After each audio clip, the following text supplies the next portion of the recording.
दोस्तों स्वागत है हमारे चैनल पर। तो आज हम लेके आए हैं बहुत ही ब्लॉकबस्टर सॉन्ग मजा लीजिए। अंतरा सिंह प्रियंका का सॉन्ग का एल्बम का नाम है मजा लीजिए। इसी सॉन्ग के बारे में आज हम बताने वाले हैं, यानी अपडेट देने वाला है। तो आप लोग दोस्तों वीडियो को शुरू से अंत तक देखें हमारे वीडियो को, तब आपको समझ में आएगा कि चैनल पर सॉन्ग रिलीज होगा और कब होगा। अब वीडियो भगा भगा के देखिएगा तो दोस्तों कुछ भी समझ में नहीं आने वाला है, इसीलिए कहते हैं। चलिए दोस्तों वीडियो को स्टार्ट करते हैं। वीडियो को स्टार्ट करने से पहले आप लोग हमारे चैनल पर नए हो तो चैनल को सब्सक्राइब करें और बेल आइकन ना भूलें।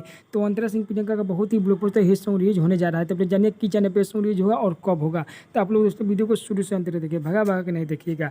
अंतरा सिंह प्रियंका के गाना रिलीज हो रहा है, तो आप लोग जानिए कि चैनल पे होगा मजा लीजिए। हाँ दोस्तों, एल्बम का नाम है मजा लीजिए। तो आप भी लॉकडाउन में मजा लीजिए, बहुत ही ब्लॉकबस्टर हिट सॉन्ग रिलीज होने जा रहा है। इस सॉन्ग को क्या है अर्जुन शर्मा, राइटर अर्जुन शर्मा लिखे हैं सॉन्ग को। म्यूजिक से चाहे हुए रोशन सिंह, गाए हुए हैं अंतरा सिंह प्रियंका। तो बहुत ही ब्लॉकबस्टर सॉन्ग है। एसपी रिकॉर्ड प्रेजेंट पर यूज हो रहा है कल सुबह 7 बजे। तो आप लोग देखना ना भूले, एसपी रिकॉर्ड भोजपुरी चैनल पर। तो आप लोग देखिए मजा लीजिए, बहुत ही ब्लॉकबस्टर हिट सॉन्ग, डीजे पर तो हल्का मचा देने वाला सॉन्ग है। तो देखिए मजा लीजिए हिट।